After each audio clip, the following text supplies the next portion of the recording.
அனைவருக்கும் காயின் வணக்கம். இன்று நாம் உலக பொதுமறையான திருக்குறளை எழுதிய திருவள்ளுவர் அவர்களின் 2 ரூபாய் மற்றும் 5 ரூபாய் நாணயத்தை பார்க்க இருக்கிறோம். இந்த நாணயமானது 1995ஆம் ஆண்டு 8வது உலக தமிழ் மாநாட்டினை கொண்டாடும் விதமாக மும்பையில் வெளியிடப்பட்டுள்ளது.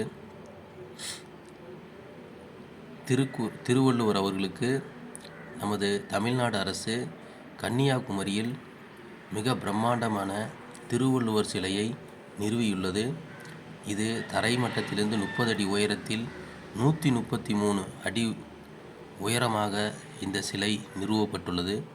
இந்த சிலையானது செப்டம்பர் 6, 1990ஆம் ஆண்டு வேலை ஆரம்பிக்கப்பட்டு ஜனவரி 1, 2000ஆம் ஆண்டில் திறக்கப்பட்டுள்ளது. திருக்குறளில் 133 அதிகாரங்கள் இடம்பெற்றுள்ளன. அதிகாரத்திற்கு 10 திருக்குறள்கள் வீதம் மொத்தம் 1330 திருக்குறள்கள் இடம்பெற்றுள்ளன. இவரது கருத்துக்கள் உலக அளவில் மிகவும் பெருமைப்படக்கூடியதாகவும் அருமையானதாகவும் இருக்கிறது. நன்றி.